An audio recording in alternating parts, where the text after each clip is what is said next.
laentrevista.com. Bueno, pues hoy este foro se abre para analizar un tema que seguramente está a la vista de todo mundo, porque el proceso de la sucesión presidencial está ya abierto, el primer jugador ya está en la cancha y pues eso... Yo creo que hay más, ¿no? El primero que ya está en la cancha es mi José Antonio Mí. Pero el primero también. Bueno, perdón, me ofusqué.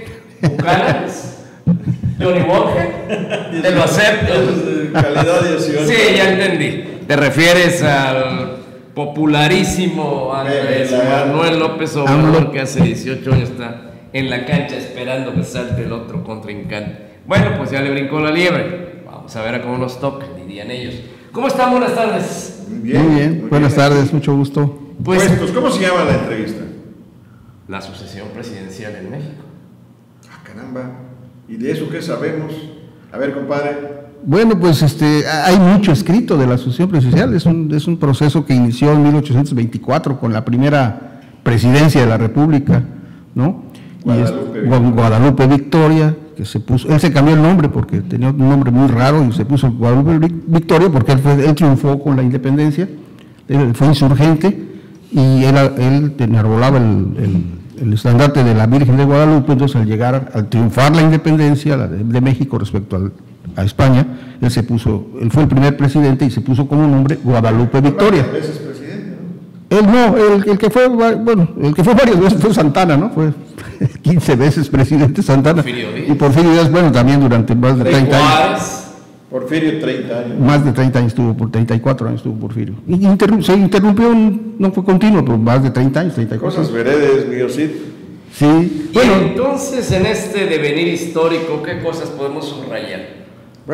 Bueno, yo creo que podemos subrayar que la forma en que se da el proceso de sucesión presidencial es muy interesante en México. Durante el primer siglo, después de ya el México independiente, bueno, hay que reconocer que el país estaba pues prácticamente joven, a la deriva, no se definía el tipo de país, y la lucha por la sucesión presidencial pues era una lucha violenta, era una lucha sangrienta, era una lucha armada incluso.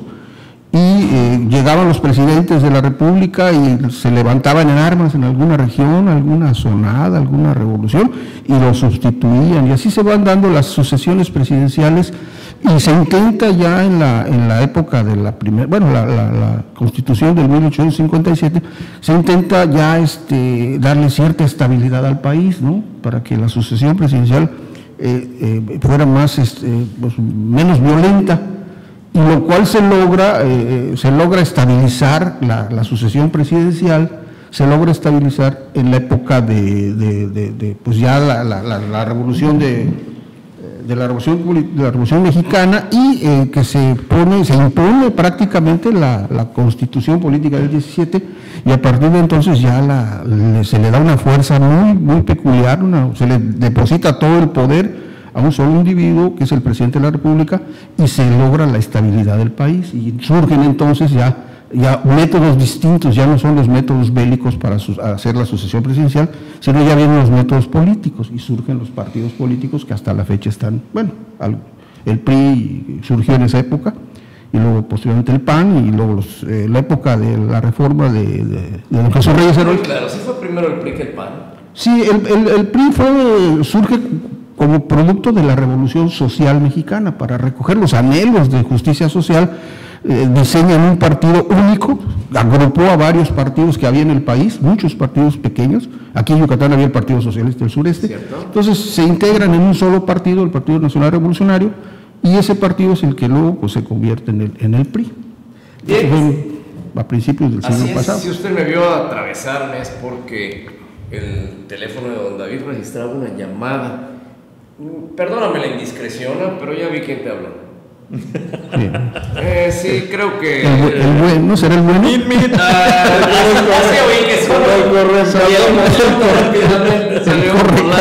El correcamino, ¿no? Pero en toda esta historia, pues han habido algunos que pudiéramos llamar parteaguas o acontecimientos importantes, claro, que han sacudido a la nación.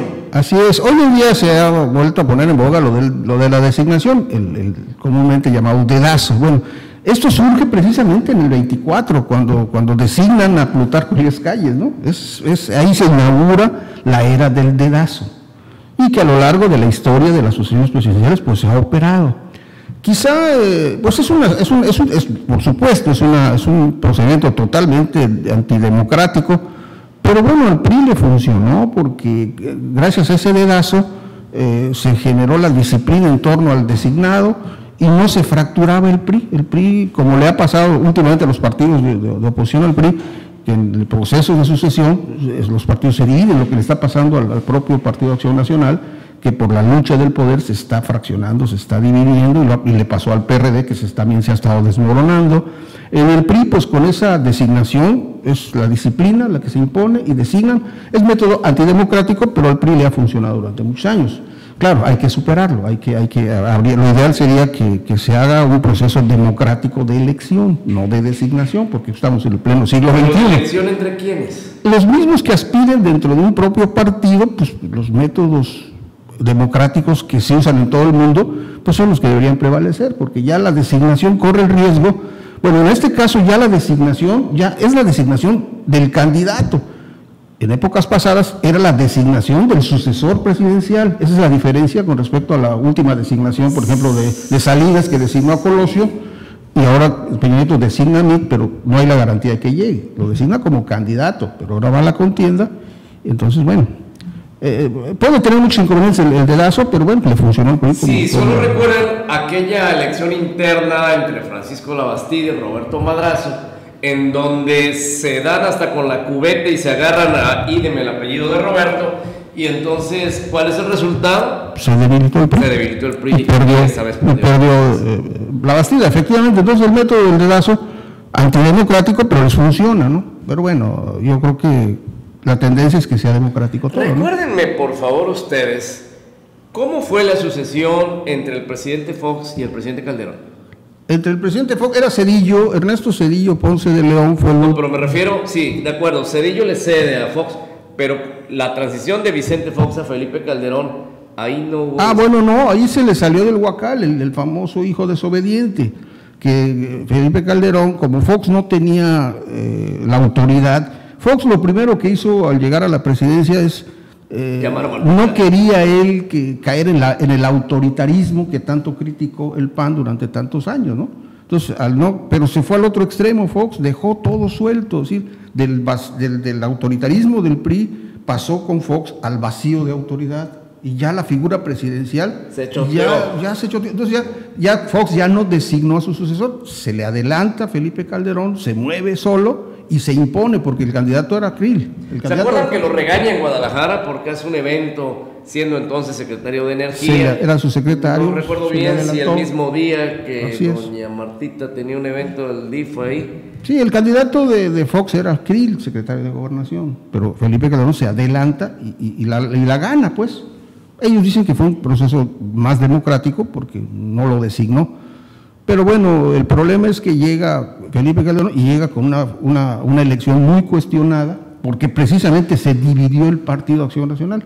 Lo que decía don Luis H., que fue muy profético, cuando tomó posesión Fox, dijo, el fracaso nunca nos dividió, porque el PAN estuvo luchando durante 60 años para llegar a la presidencia. Dice, el fracaso nos dividió el poder. Que no nos divide el poder. Y se dio ese fenómeno, porque con Fox el PAN se dividió. Precisamente cuando sale Calderón como candidato, es una fracción del PAN y no lo apoya la otra fracción de Fox, y viene la división y debilita la presidencia de Calderón. Calderón llegó con el 20% de la elección, muy débil, muy cuestionado, y encima de él todo el tiempo López Obrador, ¿no? ¿Cómo ves todos estos datos, don David?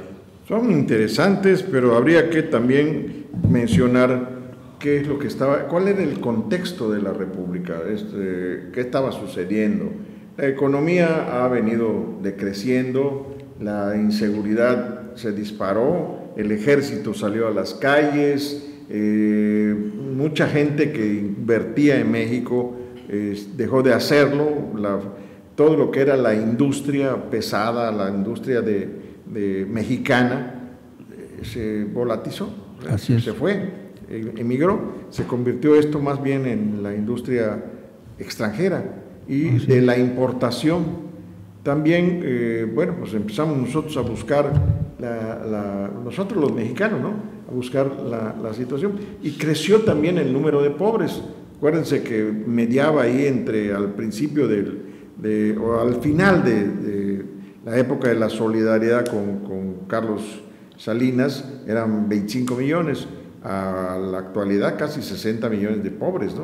Que eso ya... ¿Contados nosotros? Hasta nosotros. Hasta nosotros. Nosotros tres ya estamos, bueno, estamos contabilizados. En ese contexto, la historia presidencial en México, bueno, hay un parteaguas en la historia presidencial con Porfirio Díaz, ¿no?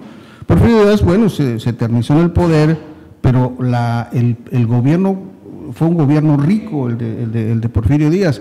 Porfirio Díaz se dice que tenía, en las arcas del gobierno federal de Porfirio Díaz, había 70 millones en oro. Recordemos que en la época de Porfirio la inversión extranjera tuvo su máximo. México se convirtió en el primer exportador de metales preciosos, de plata, de oro, de cobre, y esas divisas le entraban al gobierno, de tal manera que...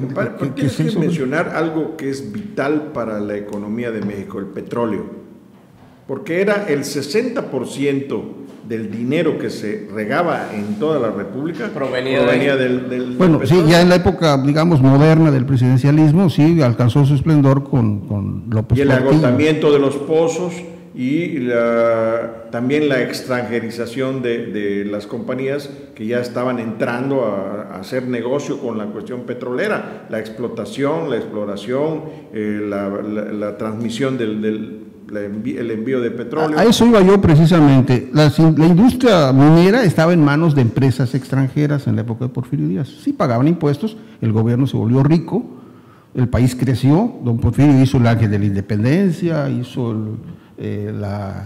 construyó la Castañeda, construyó la primera parte del Monte obras, construyó los ferrocarriles, los ferrocarriles, los puertos. El eje vertebrador de los ferrocarriles. Los ferrocarriles, los puertos, el telégrafo, electrificó las ciudades del país, los tranvías que habían inaugurado en la época de Benito Juárez tirados por caballos, él los electrificó, los tranvías eléctricos. Entonces sí creció la economía del país, pero el problema con don Porfirio es que pues sí se creó una nación, pero mató de hambre al pueblo, por eso surgió la revolución. Entonces, lo que está pasando después, cuando viene la época de oro del petróleo, de la potencia petrolera, con José López Portillo, es que López Portillo, acuérdense ustedes que nos llegó a decir que teníamos que acostumbrarnos a administrar la riqueza, que habíamos estado acostumbrados a administrar la pobreza, pero con el petróleo ya éramos ricos.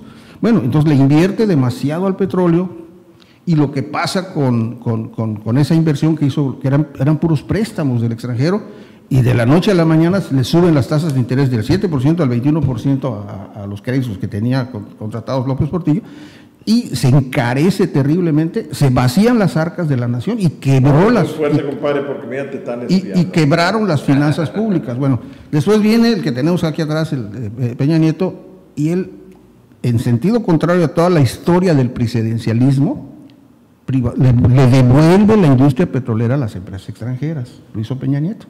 Y eso fue en sentido opuesto total. Ya hizo la reforma al 27 constitucional y le devuelve a las empresas extranjeras, sobre todo las norteamericanas, la explotación y la comercialización del petróleo.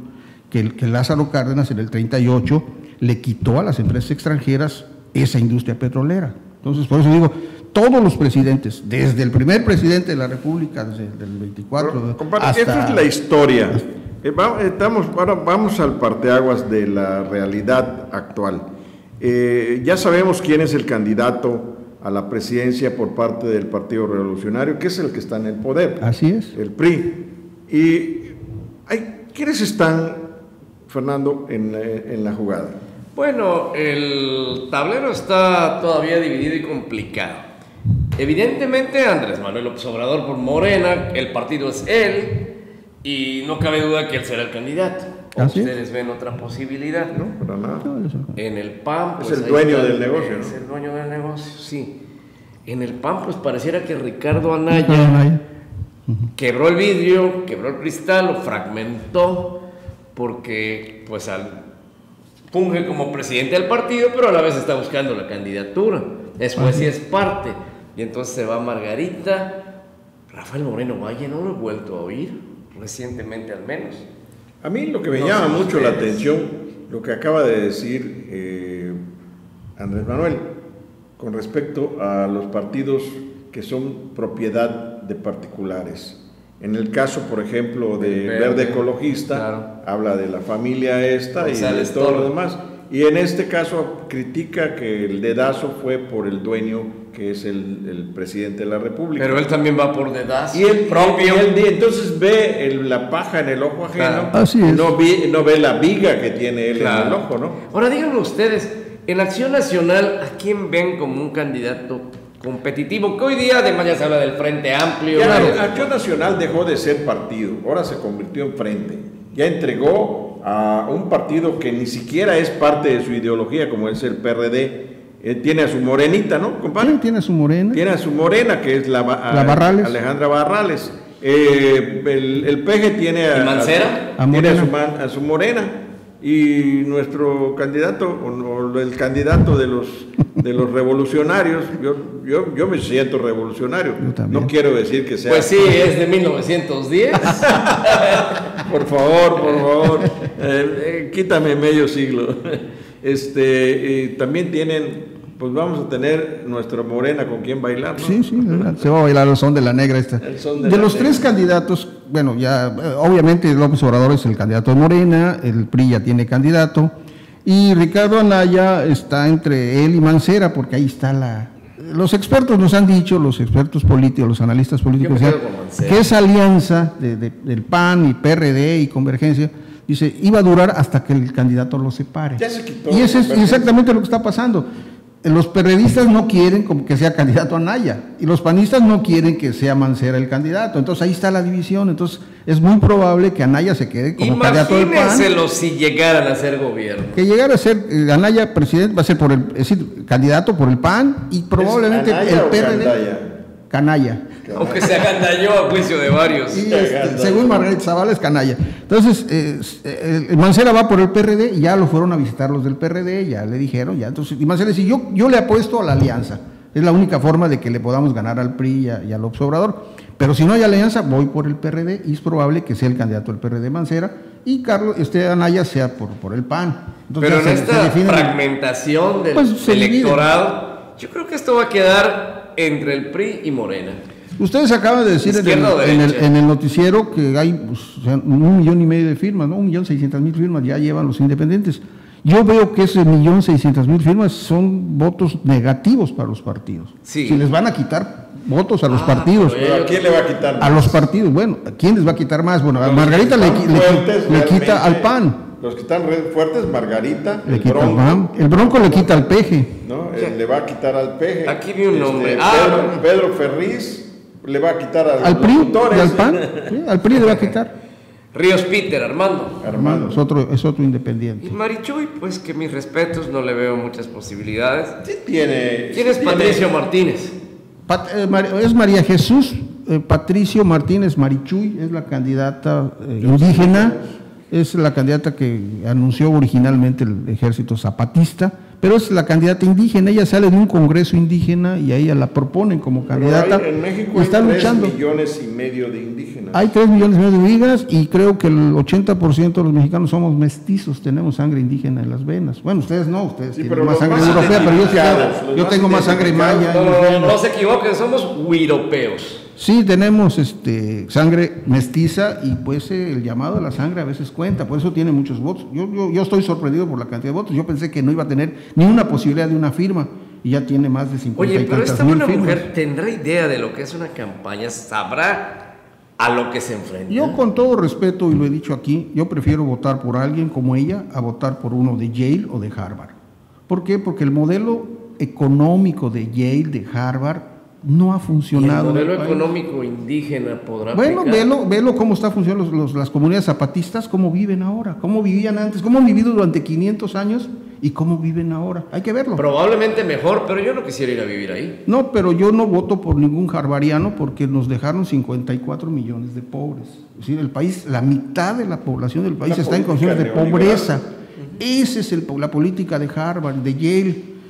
Meade es egresado de Yale, Cedillo fue egresado de Yale, Salinas fue egresado de Harvard. Es decir, y esos harvarianos y esos de Yale, ellos piensan en el capitalismo puro, en el empresario, todo, el eje del neoliberalismo es el empresario. Y yo prefiero votar por alguien ignorante de la selva a volver a votar por un Yo estudié en la harvariano. Federal 1, levanto la mano, puedo ser aspirante. Entonces, sí, lo que a mí me sorprende es que el INE haya puesto tantos requisitos para ser candidato, demasiados. Cuando uno ve la Constitución, para ser candidato a la presidencia, pues, con que sepas leer, escribir, que seas ciudadano, es decir, son unos cuantos requisitos. Es una total el derecho de votar y ser votado. Claro. Es anticonstitucional lo que hizo el Todos INE. los peros del mundo. Les puso demasiados candados. Y gobernador de un estado. Así es. Y también puede ser presidente municipal y también, por cierto, ya que estamos embebidos en esta cuestión política, ya se dieron cuenta ustedes de ese binomio que se está creando, ya se formó. Esto es como cuando anunciamos un huracán y ahí viene. En el PRI se está gestando un binomio que lo hemos manifestado en alguna ocasión por aquí, Jorge Carlos Ramírez y Felipe Cervera. Mérida y el Estado. Estado y Mérida. Pues es una de las muchas posibilidades. Así es. De acomodo de las cabezas que han dicho, yo tengo ganas de ir y voy. Claro. No sé si sea la que vaya a quedar a final de cuentas, pero leyendo entre líneas, algo hay de eso. Así es. Bueno, pues interesante, ¿no? Y creo que esto va a dar todavía mucho más de qué hablar. Así es que creo que nos vamos a reunir en esta mesa con mayor frecuencia o en otra mesa si nuestro director así lo dispone. Les voy a dar un dato, Mi tiene 49 años. Sí, ¿no? 49. Bueno, el promedio de edad de los presidentes en toda la historia presidencial, desde Guadalupe Victoria hasta Peña Nieto, el promedio de edad de los presidentes en México ha sido de 47 años. O sea, está en el promedio. Pues maduros, no ni tan jóvenes, uno ni de los más jóvenes, de 28 años, fue Miramón, presidente, pero fue presidente sustituto. Es decir, fue un presidente ilegítimo. Se sentó en la silla. Sí, lo designaron como presidente de la República. Se sentó en la silla, pero no fue. No, él no fue designado, pero este Miramón fue presidente de México, sustituto y después interino. 28 años de edad tenía cuando llegó a la presidencia. Pero fue un presidente ilegítimo porque el presidente electo, el presidente en funciones, el presidente constitucional era Juárez. Y Miramón estaba con Maximiliano. Entonces, prácticamente no fue presidente legítimo, pero fue el más joven, Miramón. Y uno de los más jóvenes de la época moderna, ya de la época postrevolucionaria, fue Salinas de Gortari, con 40 años. Y bueno, pues ahí está, son los datos de la historia, ¿no? del presidencialismo en México. Que ahí quedan y que son una referencia sin duda para lo que pueda ocurrir en los próximos meses. Así es. Pues bien, muchísimas gracias. Siempre es un placer estar ante ustedes y además bien acompañado. Buenas tardes. Muchas gracias. Encantado. Gracias por haberme invitado. Gracias por la invitación. Hasta pronto.